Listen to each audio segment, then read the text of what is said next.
The wind came down hard from the high mesas, carrying the scent of old bones and distant smoke. It scraped against the walls of the Dunmore homestead like the claws of a thing long dead, but unwilling to settle. Mee Dunmore pulled her shawl tighter and stood at the edge of her porch, boots planted firm on the warped boards, her gaze fixed on the pale strip of road that disappeared into the chaparral. She had sent the letter in spring, before the rains came. Folded neat and trembling, the script careful despite her calloused fingers. She'd paid old Crick at the trading post to see it carried down to Trinity, where they'd say the preacher was.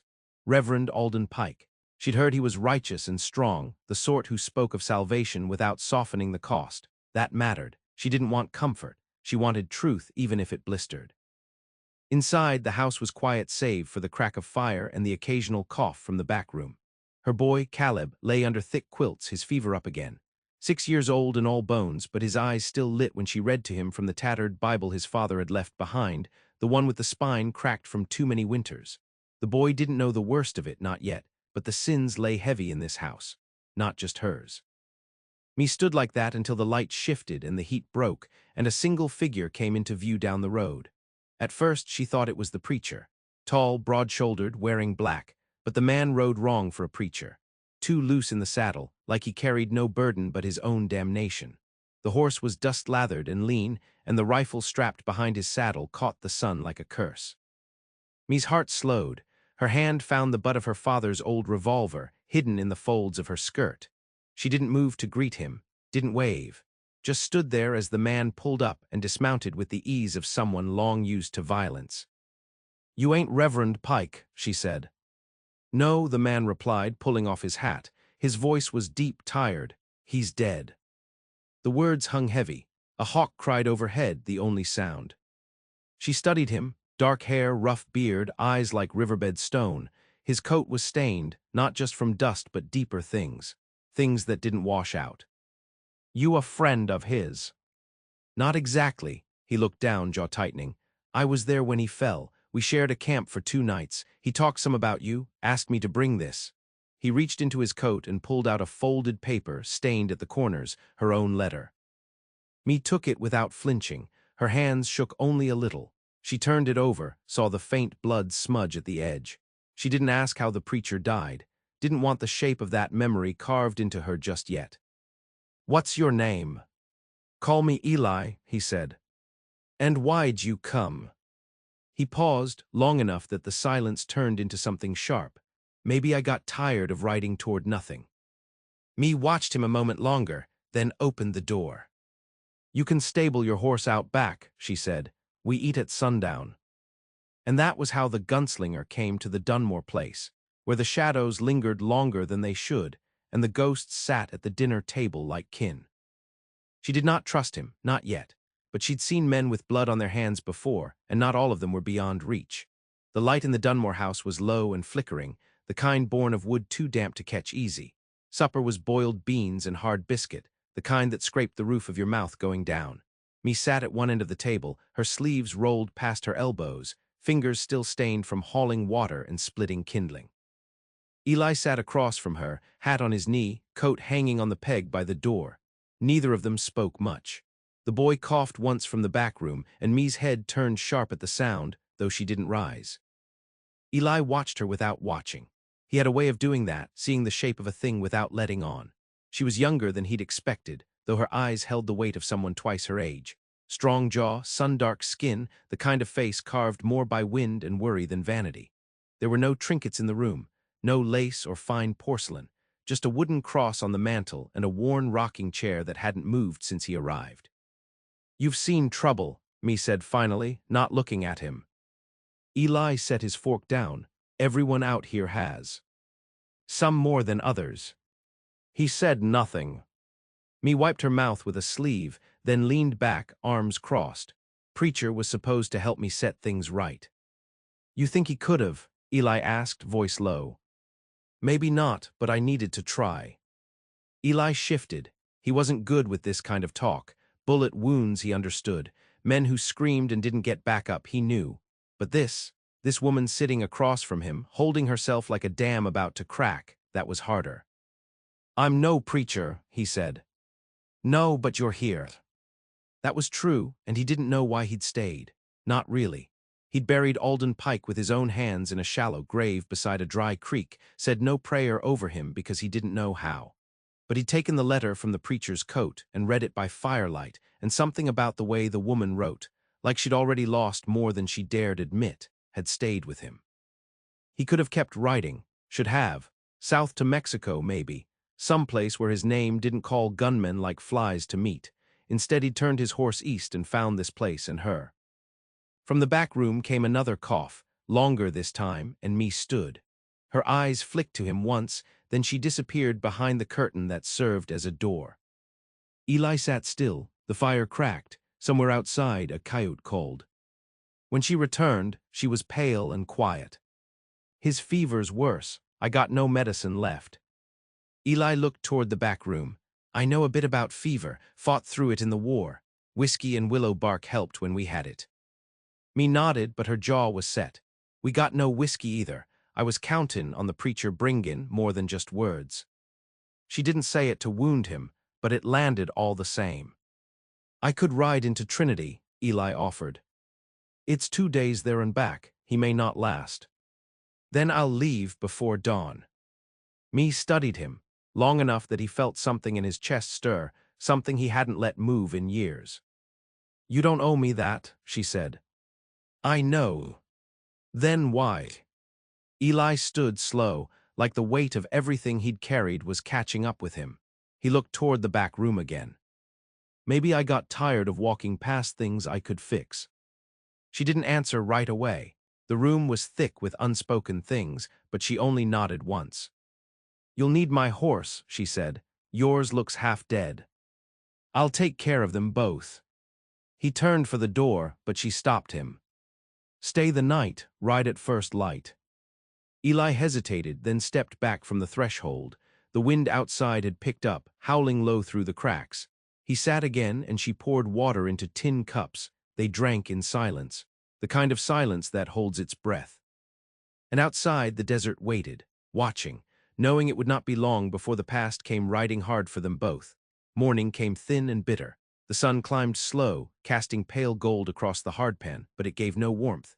Eli saddled Mies Bay gelding with quiet hands, checking the cinch twice. His own horse stood tied nearby, ribs showing. Too many miles behind them, not enough feed.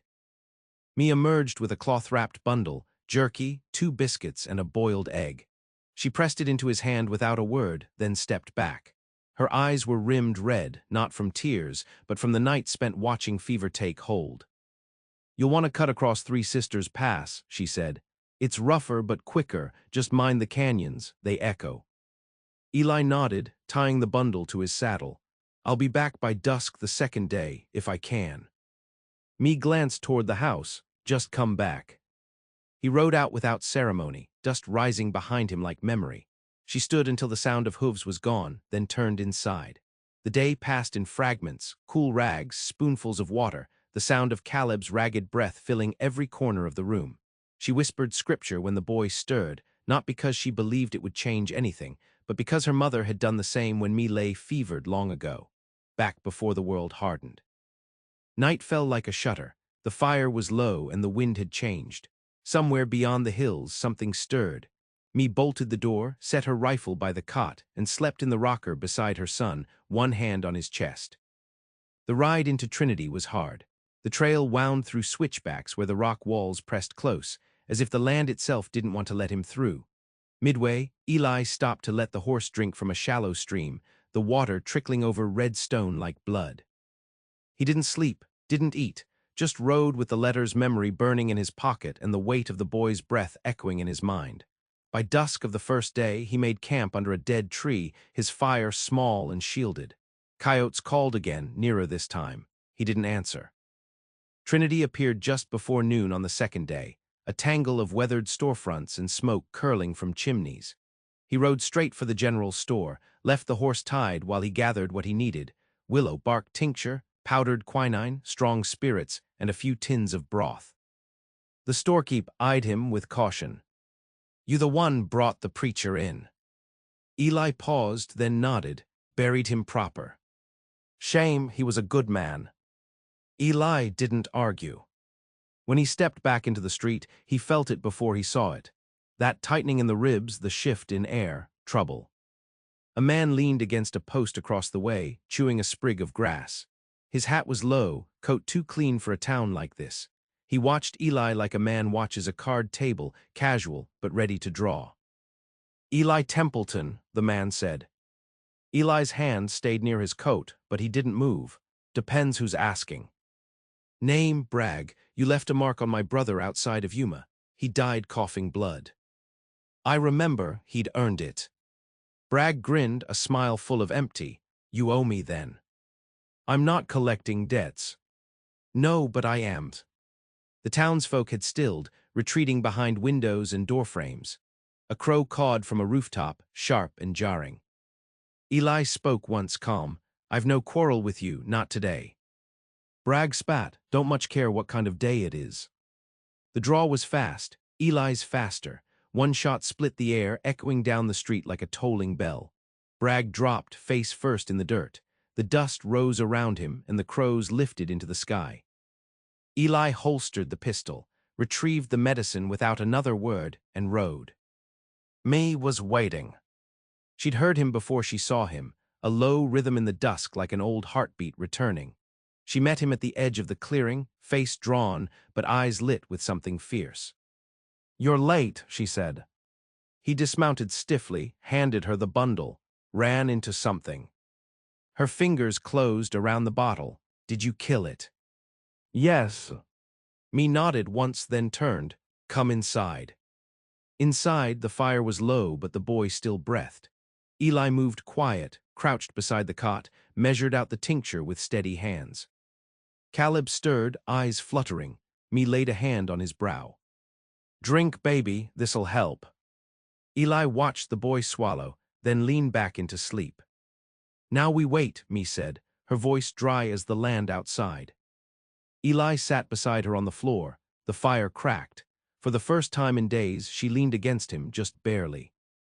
Not in surrender, but in hope. The fever broke in the early hours, somewhere between the howl of the wind and the silence that followed. Me felt it first, the boy's skin cool beneath her palm, no longer burning like a coal. His breath came easier. The rise and fall of his chest had steadied. He didn't wake, but he no longer trembled. She sat back in the rocker, arms folded across her lap, and let out a breath she hadn't realized she'd been holding for days. The kind of breath that came after crossing ice too thin to bear your weight. She looked to Eli, still seated on the floor by the hearth, his eyes half-lidded with exhaustion. "He'll live," she whispered. Eli gave a slow nod but said nothing. A long time passed between them, soft and unmoving. Then, without a word, he stretched out by the hearth and slept. When the sun rose, the house smelled of ash and child's sweat and boiled broth. Caleb opened his eyes to find his mother beside him, her rough hands smoothing back his hair, her lips pressed to his temple. He reached for the tin cup she offered and drank without coughing. "Who's that man?" he asked, voice dry as corn husk. Me glanced toward the other room, where Eli stood outside shaving by the water trough, steam rising from his tin bowl. "Someone who helped us," she said. "Is he staying?" "I don't know yet." Caleb seemed to accept that. He leaned back into the pillow and watched the dust motes spinning above him as if they were stars. Outside, Eli washed the blade clean and looked toward the east. The sky was pale but already hot. He knew what waited out there, more men like Bragg, more shadows with his name in their mouths. He'd bought them time, nothing more. Time never lasted. Me stepped onto the porch, arms crossed. "You gonna say goodbye this time?" He looked at her a long while, wiping the blade dry with his shirt. "Thought I might stay through the week," he said. "Fix that fence you've got falling down. Stable needs tending too." Me nodded once, the kind of nod that didn't show surprise, just acceptance. "There's a shovel by the shed." That was all she said, then turned and went back inside. The days came quieter now. Eli worked the land like a man used to sweat, used to pain. He hauled wood, mended fences, replaced hinges on the barn doors that had long hung crooked. He didn't speak much, and neither did she. But she brought him water at noon, and sometimes they ate their meals on the porch, not needing to fill the silence with anything. Caleb began walking again, slow and weak but smiling. Eli carved him a small wooden horse from a pine scrap and left it on the boy's windowsill without a word.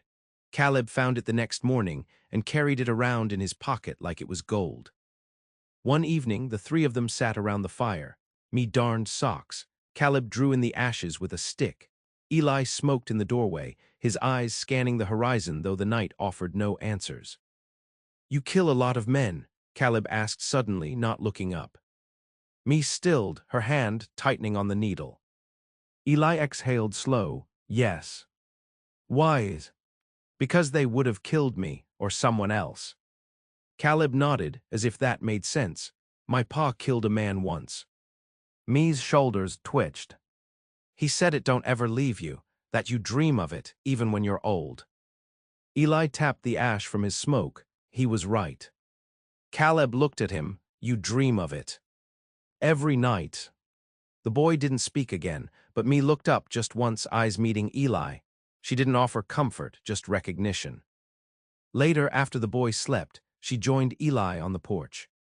"Why'd you really come here?" He didn't answer right away. The stars above were thick tonight, cold and bright. "I was running," he said. "Thought maybe if I rode far enough, the weight would get lighter." "And?" He looked at her. "It didn't, but when your boy smiled today, it was the first time in years I didn't feel it pressing down." Me wrapped her shawl tighter. "You think staying'll fix you?" "No, but I think riding away again'll break me worse." She turned her face toward the darkened hills, the wind tugging at her hair. "You've still got blood on your hands." "I know." "Then stay, but work like you mean it." And he did. Each day became a kind of penance. The land asked much, and he gave it. Me gave him no kindness he didn't earn, no trust that wasn't measured out slow and careful. But she didn't push him away either. In that space between them, quiet, wary, growing, something fragile began to root. Not forgiveness, not yet. But the beginning of a life that didn't end in gun smoke. The first rain came in late autumn, sudden and cold, beating the dust into mud and rattling the roof like knuckles on a coffin lid. Me stood in the kitchen, sleeves damp to the elbow, elbow deep in flour. Eli chopped kindling out back, stripped to his undershirt, the wet clinging to his skin. Caleb watched from the porch, blanket over his shoulders, the wooden horse clutched in his lap. The land had changed since the fever days. The fields had been turned, the fence mended, the barn doors hung straight. Eli had built a new chicken coop from scrap wood and sheer stubbornness. The old ghosts still lingered, but they kept their distance now, softened by time and routine. They ate by lamplight that night, steam rising from bowls of stew, the warmth between them no longer just from the fire.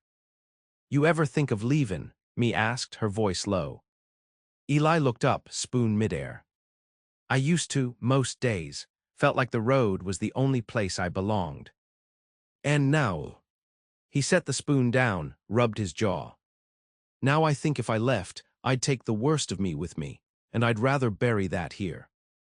Me's gaze lingered on him, quiet and steady. She didn't reach for him, didn't soften, but something in her posture changed, a loosening, a kind of shift that only came when a person started believing again, even just a little. Later, after Caleb had gone to bed and the wind died to a whisper, Me stepped out into the dark. Eli sat in the rocker, sharpening his knife with slow, steady strokes. She stood beside him, arms crossed. "There's a wagon," she said. "Used to belong to my father, needs new wheels. I thought we could ride into Trinity together." Eli stopped the blade mid-stroke. "What for?" Me shrugged. "Supplies, maybe some seed. It's time to plant."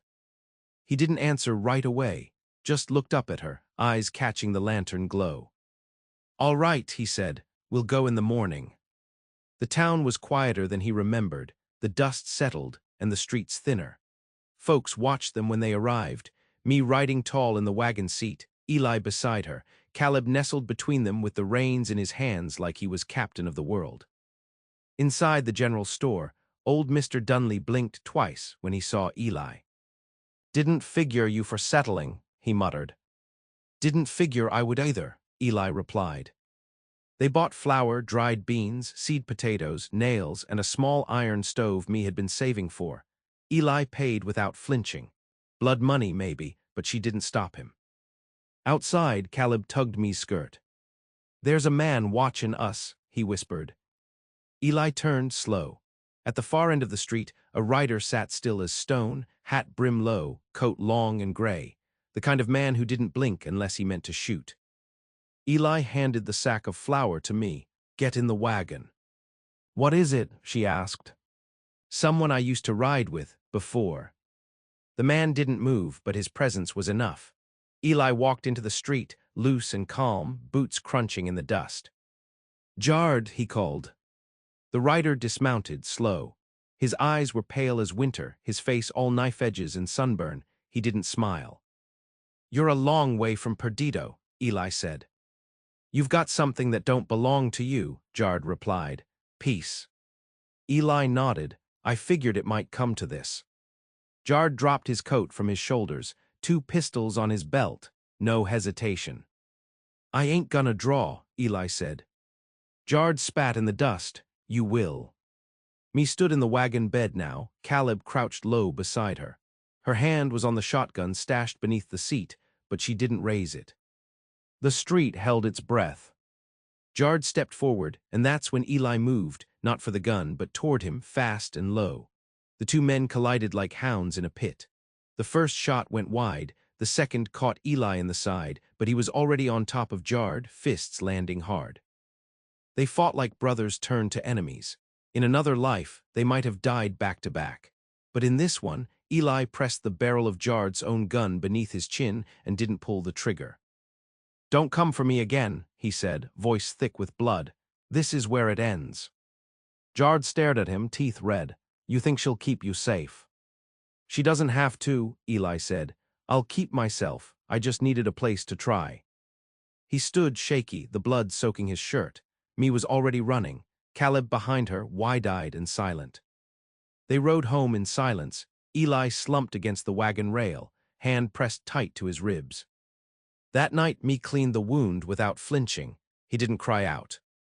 "Could have killed him," she said. "I know. Why didn't you?" Eli looked at her, his face lined with pain and something deeper. "Because I ain't the man I was, not anymore."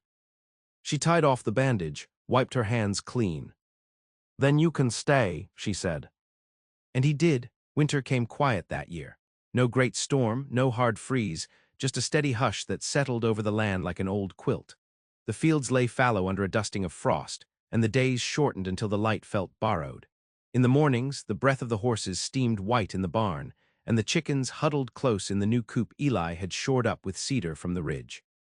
Me stood at the window, coffee warm in her hands, watching the sun stretch across the prairie. Caleb ran barefoot through the house now, stronger every day, his laughter ricocheting off the walls like light off glass. He was carving his own little animals now, foxes, coyotes, birds with crooked wings, and Eli had shown him how to sharpen the blade just right, how to oil the wood when it split. They'd fallen into a rhythm, not quite a family, but something close enough to make the word ache. Eli rose each morning before light, cut firewood, checked the traps, patched whatever needed patching. He carried his gun less, cleaned it only once a week. That was me's doing, not her asking. She never asked, but the stillness she carried, the quiet steadiness of her, had softened the edge inside him, turned the weight he bore into something he could lay down, if only for a while. But the past never stays buried. It came one morning, as frost still laced the windows, when me opened the front door to find a man standing just beyond the porch. Older, with a thick gray beard, hands clasped behind his back. Not armed, not that she could see. "You're me Dunmore?" he asked. "I am." He nodded toward the barn. "Man named Eli Templeton living here." She didn't answer, just held his gaze. "I don't mean him harm," the man said. "Name's Harlan Pike. Reverend Alden was my brother." Me felt her breath catch, sudden and deep. "I know what he meant to you," Harlan went on. "I found Eli's name in my brother's journal. He wrote about the letter you sent, about the journey he never finished. He believed in your soul, Miss Dunmore, believed it could still be saved." Me stepped aside. Harlan entered slow, his eyes taking in the simple home, the low fire, the boy asleep with a wooden sparrow curled in his palm. "I came not to preach," Harlan said, settling into a chair.